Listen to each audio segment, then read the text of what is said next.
Party पश्चिम बंगाल में सरकार बनाने का प्लान कर रही है, लेकिन दूसरी तरफ ममता बनर्जी पूरा खेल पलटने वाली हैं। जी हां, ममता बनर्जी पूरा खेल पलट देंगी। एक ऐसा कदम उठाने जा रही हैं ममता बनर्जी जो भारतीय जनता पार्टी के लिए 9 मई का दिन बहुत भारी कर देगा। भारतीय जनता पार्टी 9 मई को सरकार बनाने जा रही है, शपथ ग्रहण समारोह की तैयारी कर रही है। कौन सीएम बनेगा, इसके बारे में चर्चाएं चल रही हैं, बैठकें चल रही हैं। गृह मंत्री अमित शाह को जिम्मेदारी दे दी गई है, लेकिन भाई Mamata Banerjee high court, supreme court से भी ऊपर भारतीय जनता पार्टी को अब चुनौती देने की तैयारियां कर चुकी हैं। ममता बनर्जी ने कमर कस ली है कि कुछ भी हो जाए भाजपा को सरकार नहीं बनाने दिया जाएगा। भारतीय जनता पार्टी पर लगातार वोट चोरी के आरोप, ईवीएम में धांधली के आरोप, और अब तो ममता बनर्जी साफ साफ शब्दों में कह रही है कि भारतीय जनता पार्टी से लड़ाई नहीं है, बल्कि इलेक्शन कमीशन से लड़ाई है। और अब वो इलेक्शन कमीशन को एक अलग लेवल पर जाकर चुनौती देने वाली हैं। तो अब सवाल ये उठ रहा है कि क्या 9 तारीख को जो शपथ ग्रहण समारोह होने वाला था, क्या वो पोस्टपोन हो जाएगा? क्या भारतीय जनता पार्टी अब पश्चिम बंगाल में सरकार नहीं बना पाएगी? क्या पश्चिम बंगाल में अपना मुख्यमंत्री बनाने का भाजपा का सपना ही रह जाएगा? और क्या ममता बनर्जी एक बार फिर से मुख्यमंत्री बन जाएंगी तमाम कोशिशों के बाद? सब कुछ बताएंगे आज के इस वीडियो में विस्तार से, इसलिए वीडियो को पूरा जरूर देखेगा। इस वक्त की बहुत बड़ी खबर, बहुत हैरान कर देने वाली खबर जो है वो मैं आपको बताऊंगी। एक ऐसी खबर जो भारतीय जनता पार्टी को बहुत बड़ी टेंशन दे सकती है। खबर यह है कि भाई ममता बनर्जी अब इंटरनेशनल कोर्ट जाएंगी। अगर उनकी सुनवाई नहीं हुई देश के जो कोर्ट्स हैं, जो न्यायालय हैं, उन्होंने ममता बनर्जी की बात को नहीं सुना, अगर इलेक्शन कमीशन ने नहीं सुना, तो वो जो है इसके खिलाफ, भाजपा के खिलाफ, इलेक्शन कमीशन के खिलाफ अंतरराष्ट्रीय कोर्ट में जाएंगी और उनको चुनौती देंगी। साफ साफ शब्दों में ममता बनर्जी ने ये बात कह दी है दोस्तों। दरअसल कल ममता बनर्जी की तमाम अपने जो टीएमसी के नेता हैं उनके साथ बैठक चल रही थी, और इस बैठक में तमाम मुद्दों पर डिस्कशन हुआ। एक पूरी टीम गठित की गई जो फैक्ट्स पर एनालिसिस करेगी कि किस तरीके से बंगाल के जो चुनाव हुए हैं उस दौरान वोट चोरी हुई और किस तरीके से ईवीएम में धांधली हुई। जो आरोप उन्होंने लगाए थे कि ईवीएम की बैटरी 80 से 90% कैसे है, ये सवाल ममता बनर्जी ने पूछा था। इसके अलावा जो सुबह 12 बजे से 6 बजे के टाइम पीरियड के दौरान तमाम सीसीटीवी कैमरे बंद रहे हैं, उसको लेकर ममता बनर्जी लगातार सुप्रीम कोर्ट से मांग कर रही थी कि वो फुटेज जारी किया जाए। ये तमाम मुद्दे हैं जो बता रहे हैं कि ममता बनर्जी अभी बंगाल के चुनाव से संतुष्ट नहीं है। भारतीय जनता पार्टी भले ही 200 सीटें लेकर आई हो, बहुमत की सरकार भारतीय जनता पार्टी बनाने के कगार पर खड़ी हुई हो, लेकिन ममता बनर्जी से भाजपा की यह जीत हजम नहीं हो रही है। ममता बनर्जी नहीं स्वीकार कर पा रही कि भारतीय जनता पार्टी को इतने बड़े मार्जिन से जीत कैसे मिल सकती है। वो भाजपा जिसे आज तक बंगाल की जनता नकारती रही, आज तक कभी भाजपा को स्वीकार नहीं किया गया, आज अचानक 200 से प्लस सीटें हो गई। और ये भी बहुत बड़ी बात, लगातार टीएमसी आरोप लगा रही है कि जिस जिस जगह पर एसआईआर हुआ है वहां ही भारतीय जनता पार्टी को बढ़त मिली है। तो ये तमाम आरोप लगातार टीएमसी लगाती रही, और अब दोस्तों कालीघाट स्थित अपने आवास पर ममता बनर्जी ने अपने विधायकों और तमाम नेताओं के साथ एक आपातकाल बैठक बुलाई है, और इस बैठक में इस पूरे मुद्दे पर जो है उन्होंने चर्चा की है कि किस तरीके से भारतीय जनता पार्टी को चुनौती दी जा सकती है। इलेक्शन कमीशन की जो धांधली का आरोप लग रहा है उसको किस तरीके से जनता के सामने लाया जा सकता है, और इस मामले को सुप्रीम कोर्ट के साथ साथ इंटरनेशनल कोर्ट तक ले जाने की तैयारी की जाएगी। जी हाँ, ये तमाम बातें ममता बनर्जी ने साफ अल्फाजों में कही है। उन्होंने दोस्तों इस बैठक के दौरान भी ममता बनर्जी ने यह बात अब दोहराई है कि वो अपने मुख्यमंत्री के पद से इस्तीफा नहीं देने वाली हैं। साथ ही साथ उन्होंने धांधली के आरोपों को भी चुनौती देते हुए कहा है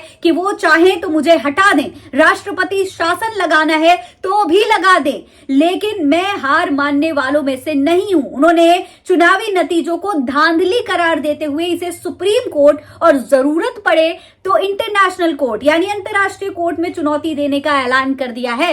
यानी कि अगर जरूरत पड़ी तो वो इंटरनेशनल इंटरनेशनल कोर्ट में भी जाएंगी। पहले तो सुप्रीम कोर्ट ही जाएंगी, लेकिन अगर जरूरत पड़ी, अगर उनकी बातों को सुना नहीं गया तो वो इंटरनेशनल कोर्ट भी जाएंगी। दोस्तों, इन्होंने सिर्फ इतना ही नहीं कहा बल्कि 100 सीटों पर लूट की बात भी ममता बनर्जी ने कही। दोस्तों, उन्होंने कहा कि ये जो पूरी लड़ाई है ये सिर्फ भारतीय जनता पार्टी से नहीं है बल्कि चुनाव आयोग से सीधी सीधी यहाँ पर लड़ाई हो रही है। बैठक के दौरान ममता बनर्जी ने हार की ग्लानि छोड़कर नेताओं को फिर से युद्ध स्तर पर जुटने का आह्वान किया है। यानी कि ममता बनर्जी ने अब ये पूरा जो पश्चिम बंगाल का चुनाव है उसको एक जंग का मैदान करार दिया है। उनका कहना है कि अब इसे एक युद्ध की तरह लड़ना होगा, एक लड़ाई की तरह लड़ना होगा और उन्होंने अपने तमाम नेताओं और विधायकों को तैयार रहने के लिए कहा है इस लड़ाई के लिए।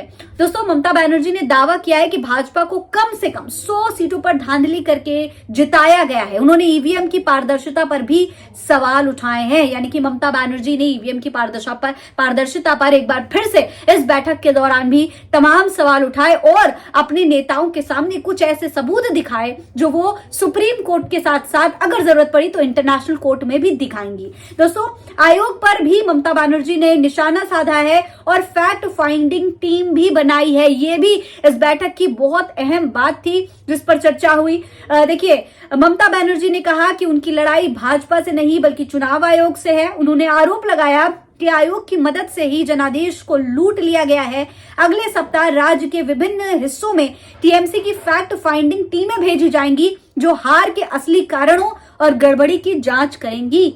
कि जैसे कुछ समय पहले राहुल गांधी ने वोट चोरी के तमाम फैक्ट्स निकाले थे, बंडल के बंडल लेकर वो आए थे और प्रेस कॉन्फ्रेंस करके जनता के सामने पेश किए थे। आज ठीक उसी तरीके से ममता बनर्जी भी अपने कार्यकर्ताओं के साथ, अपने विधायकों के साथ, अपने नेताओं के साथ ये फैक्ट फाइंडिंग टीम बना रही हैं और अलग अलग राज्यों में जाकर ये जो वोट चोरी हुई है उसके फैक्ट्स निकाल कर लाए जाएंगे। सिर्फ इतना ही नहीं, ममता बनर्जी ने यह भी कहा है कि वो गद्दारों की लिस्ट भी बनाएंगी, जिन लोगों ने उन्हें धोखा दिया है उनकी लिस्ट बनाई जाएगी और रविंद्र संगीत के जरिए भारतीय जनता पार्टी का विरोध किया जाएगा। दोस्तों, दरअसल इस बैठक में ममता बनर्जी ने पार्टी के अंदर जो विभीषण छिपे हुए हैं उनको सख्त तेवर दिखाए हैं, उनको लेकर बहुत सख्त ममता बनर्जी नजर आई। उन्होंने नेताओं को आदेश दिया है कि चुनाव के दौरान पार्टी के साथ गद्दारी करने वाले नेताओं की एक पूरी सूची बनाई जाए, एक लिस्ट तैयार की जाए और भाजपा के 9 मई को होने वाले शपथ ग्रहण समारोह के दिन ममता बनर्जी ने एक अनोखा संदेश दिया। सभी तृणमूल कार्यालयों में एक रविंद्र संगीत बजाया जाएगा। यानी कि 9 मई को जब भारतीय जनता पार्टी शपथ ग्रहण समारोह कर रही होगी उस दिन ममता बनर्जी जो टीएमसी के जितने भी कार्यालय हैं वहां पर ये संगीत बजाकर भारतीय जनता पार्टी का विरोध करेंगी। साथ ही साथ अपने पार्टी के अंदर जो विभीषण छुपे हुए हैं उनको भी खोजकर निकाला जाएगा, उन पर भी सख्त एक्शन ममता बनर्जी लेने की तैयारी कर रही है। सिर्फ इतना ही नहीं, ममता बनर्जी ने अभिषेक बनर्जी की भी खूब तारीफ की। जिस तरीके से अभिषेक बनर्जी ने जनता के सामने आकर पूरा डेटा दिखाया कि देखिए किस तरीके से फैक्ट्स बताया कि किस तरीके से इस पूरे इलेक्शन के दौरान वोट चोरी हुई है।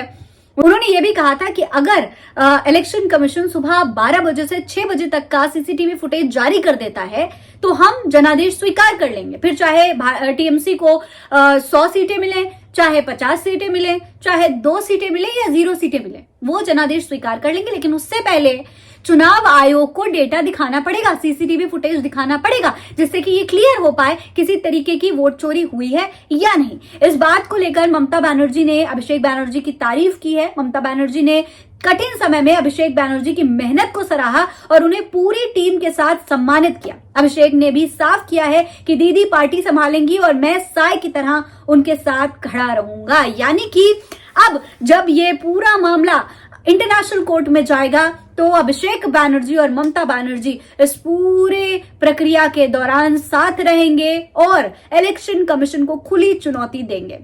अब देखना यह है कि ममता बनर्जी 9 तारीख से पहले क्या कुछ करने वाली हैं। क्या सुप्रीम कोर्ट में उनकी सुनवाई हुई? अगर नहीं हुई तो फिर क्या वो इंटरनेशनल कोर्ट का रुख करेंगी और क्या इसकी वजह से 9 तारीख का शपथ ग्रहण समारोह टल जाएगा? ये देखना बहुत जरूरी है। भारतीय जनता पार्टी बौखलाहट में क्या कुछ कर सकती है, ये भी देखने वाली बात होगी। फिलहाल इस पूरी खबर में इतना ही। इसके बारे में आप क्या कहेंगे कमेंट बॉक्स में लिखकर हमें जरूर बताएं। फिलहाल इस खबर में इतना ही। जय हिंद, जय भारत।